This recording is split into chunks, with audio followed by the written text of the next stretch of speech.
안녕하십니까. 겨울인생입니다. 오늘 새벽에 방송을 해드렸던 축구 승무패 15회차 단통이 유력한 경기 모듬 일부 시간에 이어서 오늘 이 시간은 두 번째로, 그러니까 2순위로 단통이 유력해 보이는 두 경기를 추천해 볼까 합니다.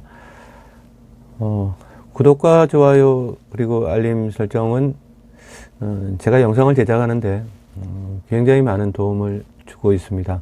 오늘도 변함없이 구독과 좋아요 그리고 알림 설정 부탁드리겠습니다. 경기 내용이 좀 많으니까요. 인사말은 좀 짧게 하고 곧바로 넘어가 보도록 하겠습니다. 15회차 승무패 14경기 가운데서 2순위로 단통을 유력하게 보는 두 경기를 소개를 해보겠습니다. 첫 번째로 추천해드리는 경기는요, 2번 대상 경기 페네르바체와 생길로아즈의 2차전 경기입니다. 1차전에서는 페네르바체가 원정임에도 불구하고 3대 0으로 승리를 쟁취하고 돌아왔던 경기였습니다. 로토파크라는 점을 감안했을 때 페네르바체는 굉장히 좀 괄목할 만한 수확이었다고 그렇게 생각을 해보고 있습니다.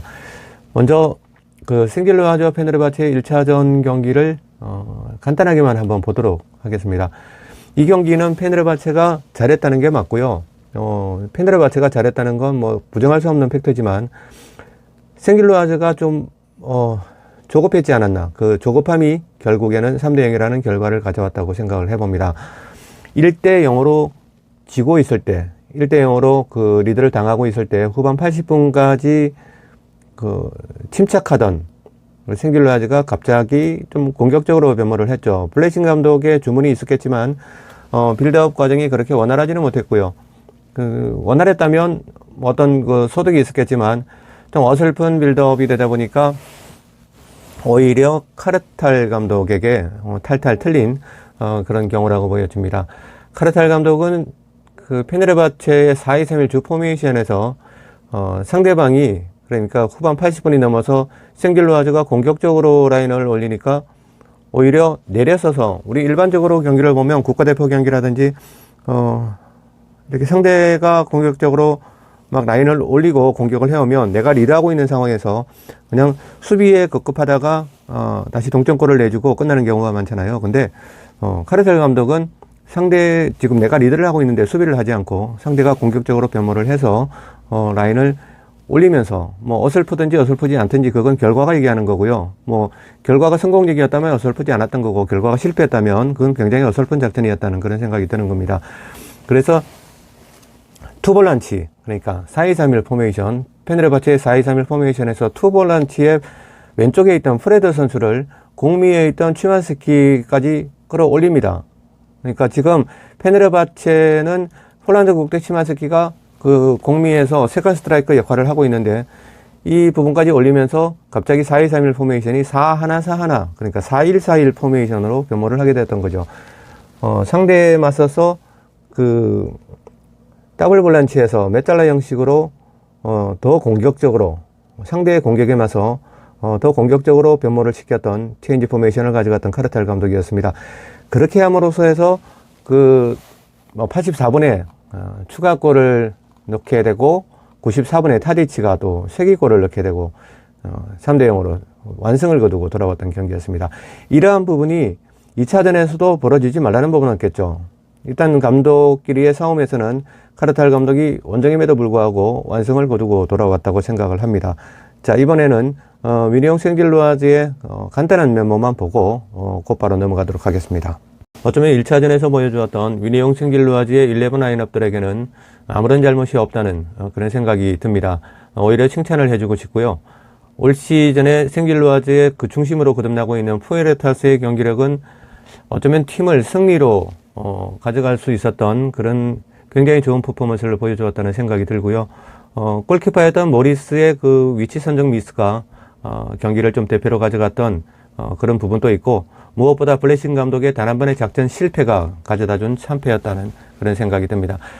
왜 생길로아즈가 벨기에 리그에서 천상천하 유아독존을 하고 있는지 경기력에서 충분히 보여주었다는 생각이 들고, 3대 0이라는 패배에 굴하지 않고 이번에 터키 원정 경기에서 또 어떤 경기력을 보여줄지 가늠을 해보겠습니다.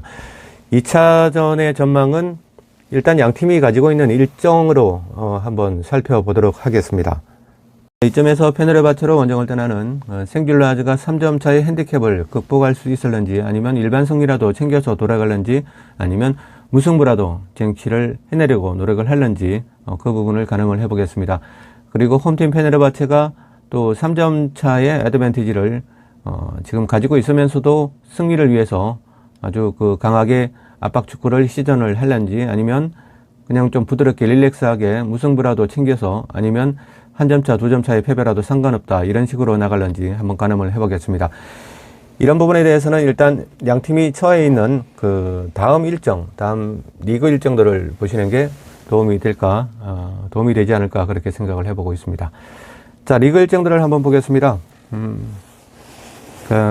홈팀이 페네르바체부터 살펴볼게요. 슈페르리가에서 지금 2위를 달리고 있는데, 슈페르리가는 20개 팀이 운영이 되고요. 2위 팀, 그러니까 1위 팀과 2위 팀은 챔피언스 리그로 직행을 하게 됩니다. 그러면 3, 4위 같은 경우는 유로파나 컨퍼런스가 되겠죠. 그런 부분들은 이 경기와 상관이 없으니까, 언급을 해드리지 않겠습니다. 아무튼 페네르바체는 갈라타사라이와 함께 지금 1위와 2위를 형성하고 있고요. 3위하고는 승점 차이가 굉장히 납니다. 그래서 지금 29라운드까지 진행이 되었고, 남은 38라운드까지 9경기가 남아있는 상황에서 3위를 지금 지키고 있는 트라브존스포르가 남은 경기 9경기를 모두 전승을 해서 27점이라는 대단한 성점을 거두더라도 갈라타사라이와 페네르바체의 챔피언스리그 내년 티켓은 전혀 하자가 없어 보입니다. 갈라타사라이는 이미 챔피언스리그 티켓을 확보를 한 상태고요. 페네르바체는 트라브존스포르가 남은 경기 전승을 거두더라도 99.99%는 챔피언스리그 티켓을 확보한 상태라고 보시는 게 무방할 것으로 사료가 됩니다. 그러면 페네르바체가 생길로아즈와 경기를 치르고 난 다음에 3일 뒤에 트라브존스포르 원정을 떠나거든요.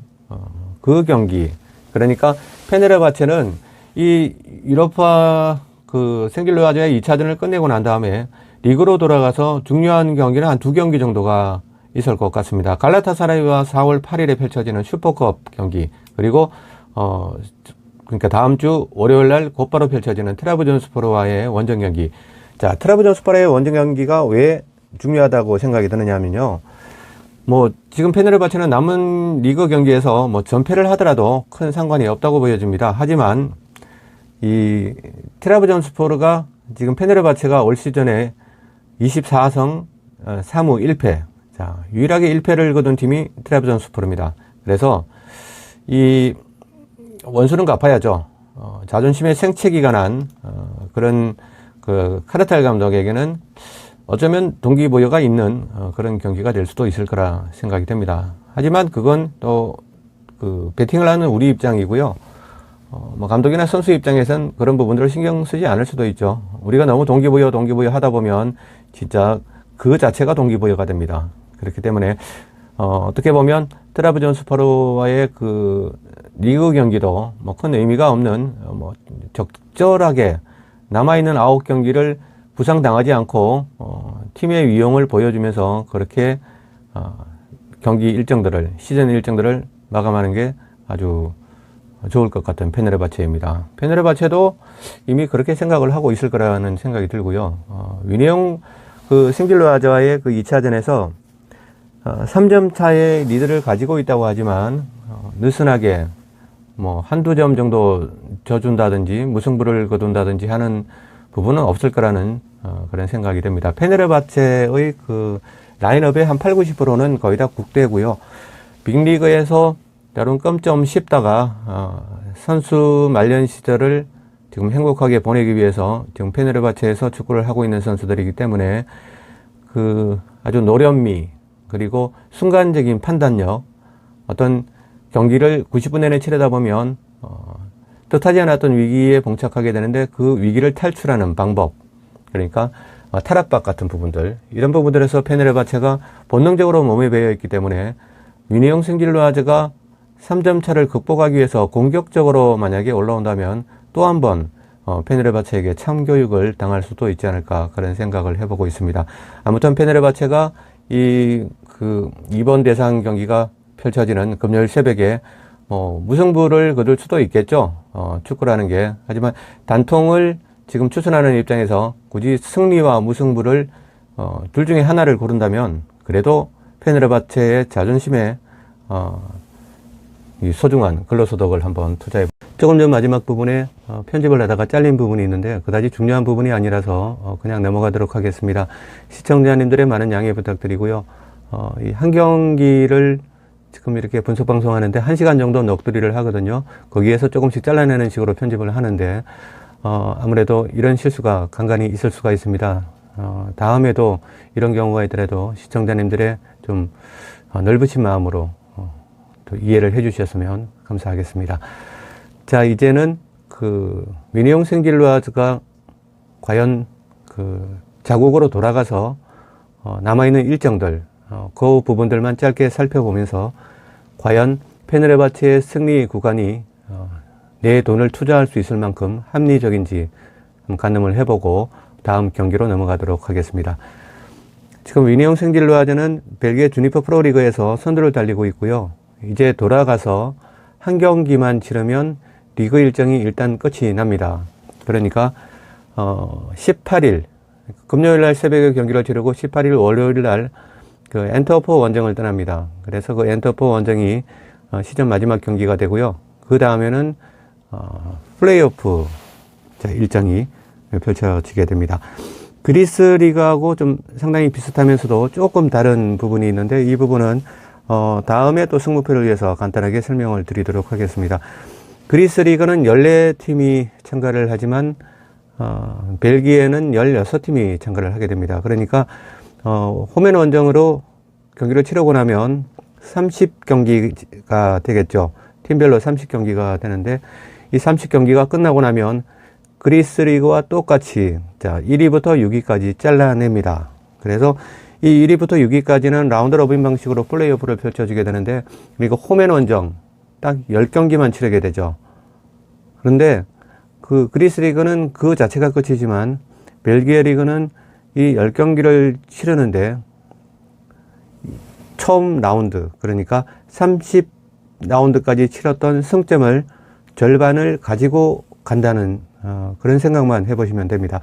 예를 들어서 생길루아즈가 현재 승점이 69거든요. 69점인데 엔트워프와의 경기에서 패해서 69점으로 그대로 시즌을 끝을 낸다고 해도 어떻게 되겠습니까? 그러면 34.5가 라운드 로빈 플레이오프 방식에서 플레이오프 라운드에서 34.5를 가지고 가게 되죠. 근데 그 34.5가 아니라 반올림을 하기 때문에 35점이라는 승점을 획득하고 가게 됩니다. 그래서 1위부터 6위까지의 팀들에게 보면은 브리에라든지 안데레우트라든지 엔트워프, 헨트, 켄크 많죠. 그 팀들이 시즌 마지막 경기까지 최선을 다할 수밖에 없는 구조를 만들어 놨다고 보시면 됩니다. 그래서 지금 1위부터 6위까지 그러니까 상위 스테이지로 올라가는 확정된 팀들도 1점이라도 더 가져가기 위해서 마지막까지 최선을 다해야 되는 게 벨기에의 주니퍼 프로리그라고 생각하시면 될 것 같습니다. 지금 그렇게 본다면 생길루아즈와 안데레어트의 선두 싸움이 될 것 같고요. 지금 벨기에는 웨파가 선정하는 리그 순위가 프로리그 순위가 8위 정도가 될 겁니다. 그래서 만약에 플레이오프에서 1위로 경기를 시즌을 마치게 되면 챔피언스리그 본선에 직행을 하게 되죠. 그리고 만약에 준우승을 하게 되면 챔피언스리그 3차 예선에 진출을 하게 됩니다. 나머지는 유로파나 컨퍼런스 이쪽으로 보시면 됩니다. 그래서 현재로서는 생길루아즈와 안데르트가 챔피언스리그로 직행을 하는 게 거의 확실시 된다고 보여지고요.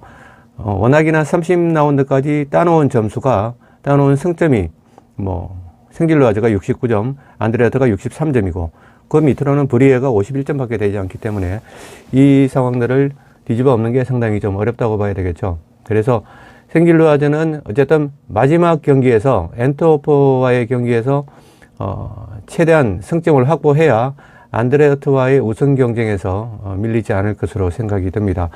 그렇기 때문에 어떻게 보면 페네르바체보다는 남아있는 일정에서 그 중요도라고 하죠. 팀에 끼치는 중요도는 오히려 생길로아즈가 좀 더 좀 일정상으로는 신경을 써야 되는 그런 부분이라는 생각이 듭니다.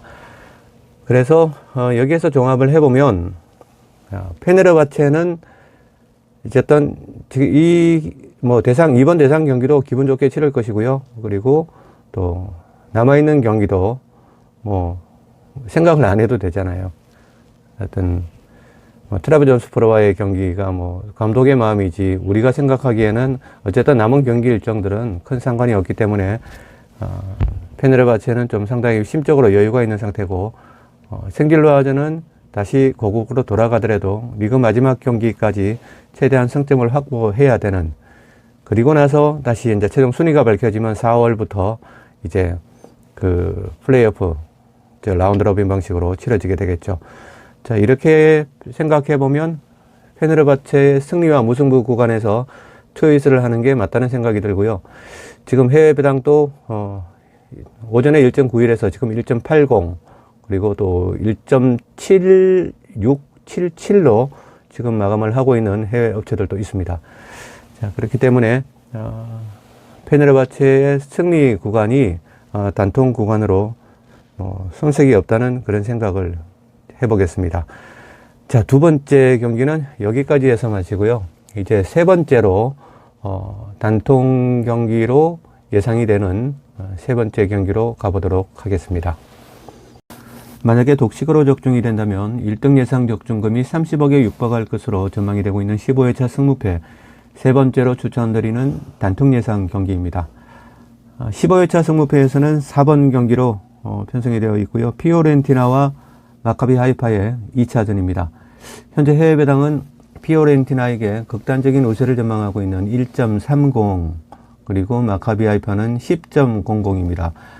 이런 경우에 어떤 누적된 통계나 데이터 같은 것도 있겠지만 일단 저는 좀 그런 부분을 신뢰는 하고 있지 않기 때문에 경기력으로 바로 가보도록 하겠습니다. 1차전에서는 사실 피오렌티나가 역전을 하지 못했다면 2등도 나오지 않는 회차가 되지 않았을까 생각을 해보고요. 마카비 하이파는 이탈리아 팀들과 어떻게 유럽컵에 인연이 좀 많은 팀 같아요.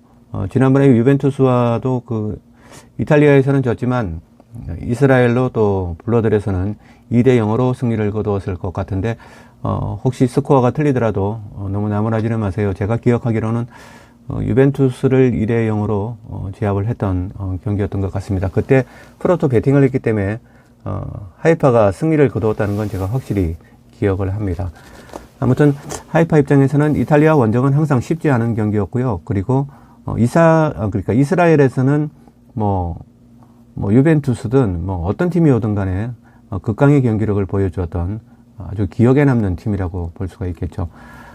마카비 텔아비브보다는 좀 더 공격적인 팀으로 평가받고 있고요. 텔아비브도 상당히 좀 공격적인 팀인데 하이파는 더 공격적인 좀 극단적인 공격 형태를 나타낼 때도 있습니다. 그랬기 때문에 지난 라운드에서 3대4라는 7골이나 터지는 경기를 펼쳤다고 생각도 해보고 있습니다. 피오렌티나 이탈리아 원정에서 과연 또 하이파가 어떤 이변을 만들어낼 수 있을지 한번 살펴보도록 하겠습니다.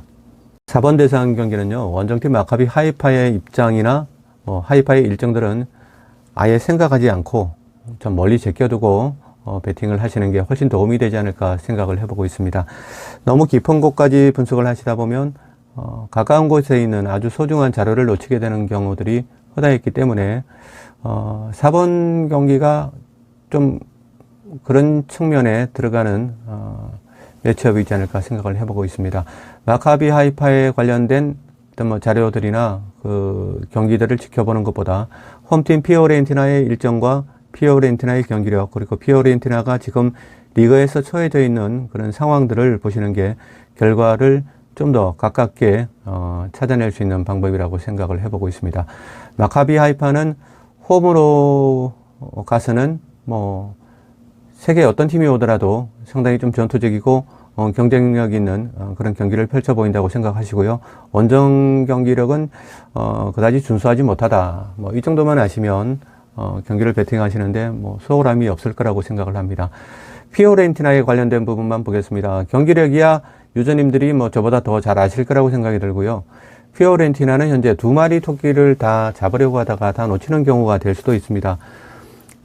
지금 피오렌티나는 리그에서 8위에 랭크되어 있고요. 다음 시즌에 유럽컵에 진출하려면 6위에 지금 자리 잡고 있는 아탈란타를 밑으로 내려야 합니다. 지금 승점 차이는 4점이고요. 후반 라운드에서 아직 맞대결이 없기 때문에 그 맞대결을 감안하면 맞대결에서 승리한다면 1점 차에서 이제 뭐 경우의 수를 따져보게 되겠죠. 그렇다면 피오렌티나가 절대 불리하지는 않은 그런 경기 일정이라고 생각을 합니다. 제가 왜 지금 이 말씀을 드리냐면 마카비 하이파와의 경기가 끝나고 나면 피오렌티나의 다음 일정이 바로 아탈란타 원정입니다. 6점짜리 매치업이거든요. 그래서 피오렌티나가 아탈란타를 잡고 리그에서 다음 시즌 티켓을 따야 하는지 아니면 지금 유로파에 올인을 해야 하는지 상당히 좀 누가 생각해도 선택을 하기가 좀 쉽지는 않은 그런 상황입니다. 지금 뭐 컨퍼런스 같은 경우는 피오렌티나가 만약에 승승장구를 한다면 충분히 우승까지 가능한 그런 레벨의 팀들이기 때문에 그 컨퍼런스에 집중할 수도 있다고 보여지고요. 또 어떻게 보면 리그에서 아탈란타와 그 6점짜리 매치업이 바로 눈앞에 있으니까 아탈란타전에 또 올인을 해도 되지 않을까 그런 생각을 해보고 있습니다. 근데 또 더 중요한 건 아탈란타 경기가 끝나고 나면 AC 밀란과 경기가 있고요. 그리고 또 코파 이탈리아, 또 아탈란타와 코파 이탈리아 경기도 있습니다. 그 경기가 끝나고 나면 또 유벤투스와의 원정 경기 일정입니다. 이렇게 본다면 피오렌티나 입장에서는 지금 리그에서 6위 안에 진입한다는 게 상당히 쉽지 않은 일이라는 걸 어떻게 보면 알 수 있을 거라는 생각이 들거든요. 뭐 이탈리아노 감독이 뭐 알아서 하겠지만 그래도 제가 생각하기에는 피오렌티나가 리그에서 6위에 오르는 건 힘들다고 보여집니다. 물론 지금 10경기밖에 남지 않았지만 뭐 피오렌티나가 뭐 10경기밖에 뭐 10경기나 남았으니까 충분히 가능하다 이렇게 얘기를 할 수 있을지 몰라도 다른 팀도 마찬가지입니다. 뭐 아탈란타나 나폴리도 우리도 10경기 남아 있으니까 우리도 뭐 충분히 가능하다. 그러니까 여러 팀들이 맞물려 있는 지금 6위 쟁탈전이 아탈란타, 나폴리, 피오렌티나, 라치오 뭐 이 정도로 보거든요. 이 네 팀 중에 한 팀이 아마 6위에 오를 거라고 생각하는데 이 치열한 속에서 피오렌티나가 생존하는 것보다 컨퍼런스에서 우승을 하는 게 훨씬 더 유리하지 않나 그리고 더 빠르지 않나 그런 생각을 해보고 있습니다. 그래서 저의 생각은 피오렌티나가 아마 하이파전에 좀 더 올인하지 않을까. 여기에서 좀 대충 체력을 아끼고 뭐 무승부만 해도 다음 라운드로 진출을 하니까 무승부를 거두고 또 아틀란타전에 올인을 뭐 하겠다. 뭐 이런 것도 나쁘지는 않습니다. 하지만 무승부를 내가 무승부라도 거두겠다고 생각하면 반드시 지는 것 아시죠? 그래서 뭐 이탈리아노 감독도 아마 그런 부분을 알고 있을 겁니다. 그래서 무승부를 거두기 위해서 경기를 하지는 않을 것으로 생각이 들고요. 피오렌티나는 아주 진짜 강한 압박 속에서 전통적인 피오렌티나식 방법으로 마카비 하이파를 홈에서 아주 아작내는 방법으로 가지 않을까. 차라리 무승부라는 것보다 전반부터 뭐 점수를 아주 벌려가지고 진짜 그 학살 분위기로 가서 후반전에 오히려 주력들을 쉬게 해주는 게 훨씬 더 빠른 방법이지 않을까 그렇게 생각을 해봤습니다. 그래서 그렇게 하다 보면 긍정적으로 생각을 하다 보면 컨퍼런스도 잡고 또 리그에서 6위도 뭐 가능할 수도 있고 모든 결과들은 긍정해서 오는 게 아니겠습니까? 항상 불평 불만 이런 거 하지 말고 긍정적으로 이렇게 좋은 말 같아요. 제가 하고도 아무튼 이 4번 경기는 피오렌티나가 승리를 거두는 구간에 무승부 구간에 아주 짧은 그래프가 보이기는 하는데 이 경기는 그래프가 형성되기 전에 제가 단통 경기로 일단 초이스를 해놓은 상태이기 때문에 4번 경기도 15회차 승무패의 세 번째 단통이 유력한 경기로 선정을 해 보겠습니다. 자, 이렇게 해서 어제부터 해서 단통이 유력한 경기 3경기를 말씀을 드렸고요. 3부 시간에는 또 한꺼번에 3경기가 소개가 될 겁니다. 최대한 빠른 시간에 시청자님들께 업로드를 해드리도록 준비를 하겠습니다. 굉장히 일정이 타이트하다 보니까 긴 인사도 못 드리고 또 사소한 얘기를 또 못 나누고 굉장히 좀 송구한 마음이 많습니다. 자, 그래도 3부에는 좀 더 2부보다 나은 그 선택 구간으로 찾아뵐 걸 약속드리고요. 비가 오고 날씨가 좀 쌀쌀한 기온도 있습니다. 감기 조심하시고요. 세상에서 가장 소중한 것은 가족의 건강입니다. 잊지 마시고 가족의 건강부터 챙기는 가장이 되시길 당부드립니다. 자, 3부 시간에 다시 만나 뵙겠습니다. 지금까지 겨울인생이었습니다. 감사합니다. All I've ever wanted, nobody's told me. All I've ever needed, was an ice cold man.